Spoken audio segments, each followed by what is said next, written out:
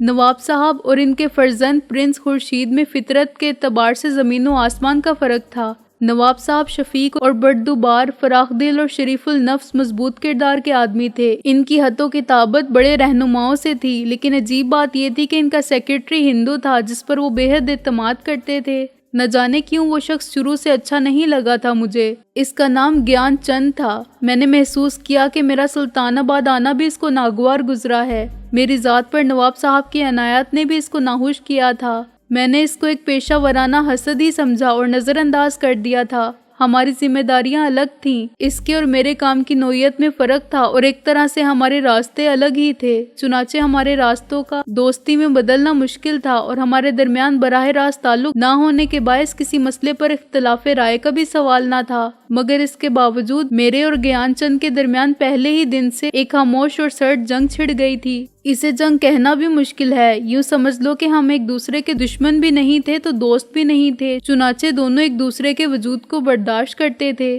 اس کشیدگی کو کسی نے کبھی سیریس نہیں لیا۔ اس کی بنیاد مذہبی عقائد کے اختلافات پر بھی تھی اور میں سمجھتا تھا کہ کسی ہندو کا مسلم لیگ کے منشور اور نظریات سے اتفاق کرنا مشکل ضرور ہے مگر ناممکن نہیں، کیونکہ بہت سے مسلمان بھی کٹر کانگریسی تھے۔ نواب صاحب کے برعکس شہزادہ خورشید عالم کی طبیعت بالکل مختلف تھی۔ حلقہ احباب میں وہ پرنس خرم سے ملتا تھا اور اس حلقہ میں ایسے حضرات و خواتین کی اکثریت شامل ہوتی تھی جو طبقہ امراء سے تعلق رکھتے تھے، مگر میرے نقطۂ نظر سے شہریت کے طور طریقے معیوب اور غیر شریفانہ تھے۔ ان کا زیادہ تر وقت عیش و عشرت کی ہنگامہ آرائی میں صرف ہوتا تھا۔ اس کی ایک وجہ مصروفیت کا نہ ہونا بھی تھا۔ نوابوں اور جاگیرداروں کی اولاد فکر معاش سے اور ہر قسم کی ذمہ داریوں سے آزاد تھی۔ ان کے پاس خرچ کرنے کو بے حساب پیسہ تھا اور بہت فرصت تھی، چنانچہ وہ ایک دوسرے کو پارٹیاں دیتے تھے، کبھی سالگرہ کے بہانے، کبھی تہوار کی خوشی میں، سال نو کے آغاز پر، یہاں تک کہ کرسمس پر، جس میں گورے صاحب بھی بلائے جاتے تھے، اور یہ صاحب لوگ عموماً ریزیڈنٹ بہادر کے دوست اور حاشیہ برادر ہوا کرتے تھے۔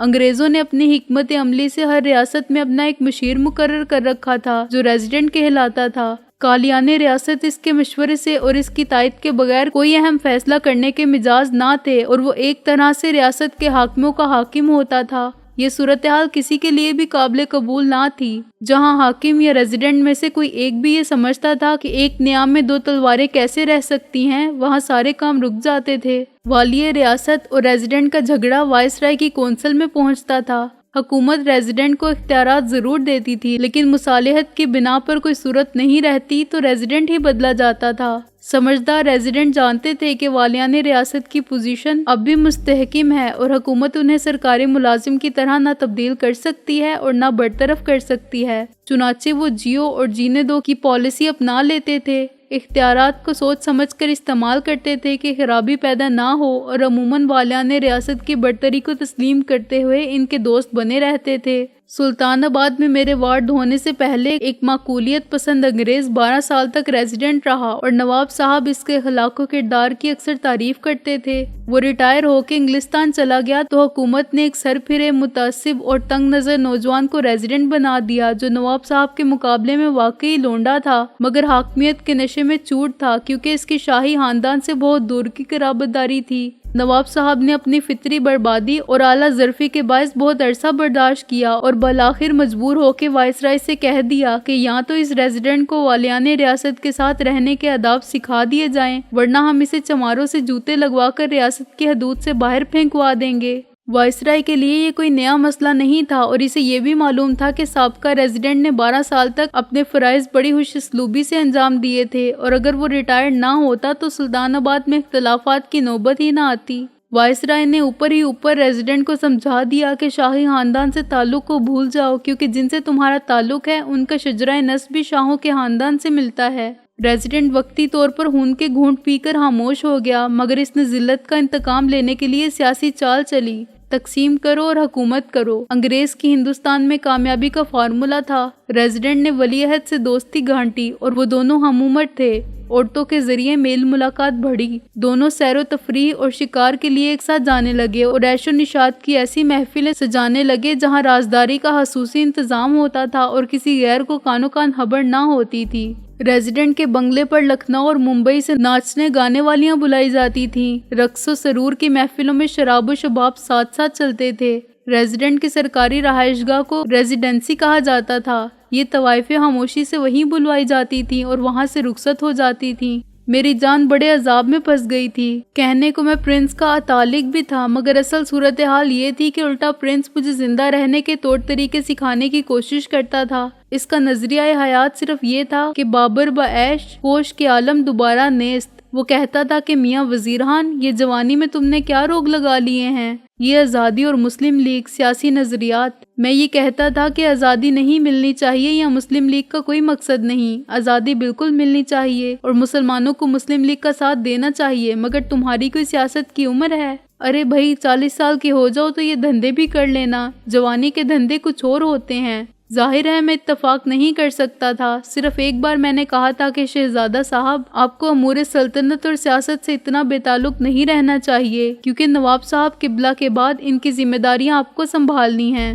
تو وہ ہنستے ہنستے بولا تھا کہ یار تم تو بس نام کے وزیر ہو، عقل کے پیدل ہو، ذرا سوچو تم کب کی بات کر رہے ہو۔ نواب صاحب ماشاءاللہ جوانوں سے زیادہ صحت مند اور آباء و اجداد کی طرح لمبی عمر پائیں گے تو ابھی اتنا ہی اور جئیں گے۔ معلوم نہیں اس وقت تک ریاست رہتی ہے یا نہیں اور ہم خود رہتے ہیں یا نہیں۔ ہمیں حکومت کرنے کا بالکل شوق نہیں، ورنہ باپ کو قتل کر کے تخت پر بیٹھ جانا تو روایت رہی ہے۔ خدا والد ماجد کا سایہ تابت سلامت رکھے تاکہ اپنی زندگی بھی اسی بے فکری سے عیش کرتے گزر جائے۔